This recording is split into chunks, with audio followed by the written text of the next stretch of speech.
மலை மனிதர் புரொஃபசர் கம்பீர் சிங் யோன்சோன், பத்மஸ்ரீ 2026.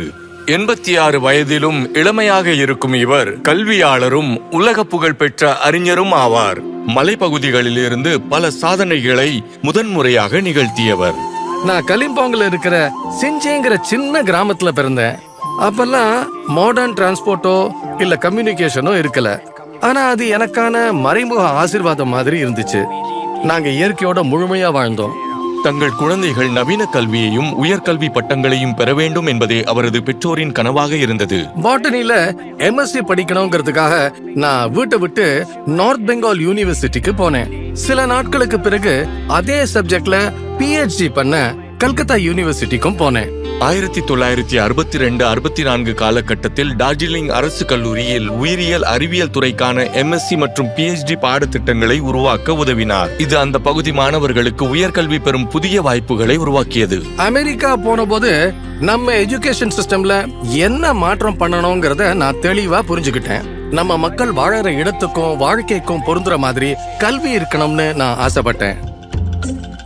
டார்ஜிலிங் மலைப்பகுதியில நான் ஆரம்பிச்ச ஃபாரஸ்ட் கன்சர்வேஷன் மூவ்மெண்ட் போது இமயமலையை காப்பாத்துறது இந்தியாவை காப்பாத்துறதுக்கு சமம்னு நான் எப்போதும் சொல்லிக்கிட்டு இருந்தேன். இந்திய கவர்மெண்ட் கிட்ட நாங்க தொடர்ந்து கோரிக்கை வச்சோம். கடைசியில கிழக்கு இமயமலையோட சிங்கலீலா நேஷனல் பார்க்கும் நியோரா வேலி நேஷனல் பார்க்கும் பயோஸ்பியர் ரிசர்வ்ஸா அறிவிக்கப்படுறதுல நாங்க வெற்றி அடைஞ்சோம்.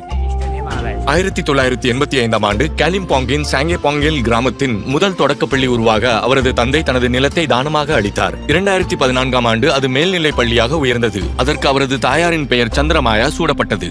இன்னைக்கு இந்த அவார்டு வாங்குறது பெருமையா இருந்தாலும் என் பெற்றோர்களையும் என் சகோதர சகோதரிகள் நிறைய பேரை நான் நினைச்சு பாக்குறேன். ஏன்னா இன்னைக்கு நான் இந்த அவார்டு வாங்குறத அவங்களால பார்க்க முடியல. புக்ஸ் எனக்கு பெரிய மோட்டிவேஷன் கொடுக்குது. புக்ஸ் மூலமா எனக்கு நிறைய விஷயங்கள், புது சிந்தனைகள் கிடைக்குது. அதே போல என் மனைவியும் என் குடும்பத்தாரும் எனக்கு தொடர்ந்து ஊக்கம் கொடுக்கறாங்க. காலிம்போங்ல அவரோட timber economics model sustainable low maintenance eco friendly வாழ்வாதாரத்தை உருவாக்கிச்சு. தன்னோட கருத்துக்களை செயலாக்கணுங்கிற நம்பிக்கையோட 1981 அறிவியல் அடிப்படையிலான கல்வியை ஊக்குவிக்க ஹிமாலயன் சயின்டிபிக் இன்ஸ்டிடியூட்டை நிறுவினாரு. எங்களை சுத்தி இருக்கிற இந்த மரங்களும் இயற்கை சூழலும் ப்ரொஃபசர் GS யோன்சோனோட பங்களிப்பு தான். ப்ரொஃபசர் யோன்சோன் ராத்திரி 12 மணி வரை படிச்சுட்டு அப்புறம் 3 மணி நேரம் ஓய்வெடுப்பாரு. அதுக்கப்புறம் கலிம்போங்ல இருக்கிற கலிம்போங் சுமிக்கு 3 மணி நேரம் டிராவல் பண்ணி போவாரு. என் வாழ்க்கையில பெரிய சந்தோஷம் என்னன்னா பசங்க இயற்கையில இருந்து கத்துக்கிட்டு அவங்க இருக்கிற இடத்தையும் காப்பாத்துறது தான். அவங்களுக்கு நான் சொல்றது ஒன்னே ஒண்ணுதான், யாரும் கூட இல்லைனாலும் நீ தனியா முன்னே போ, தனியாக முன்னேறு.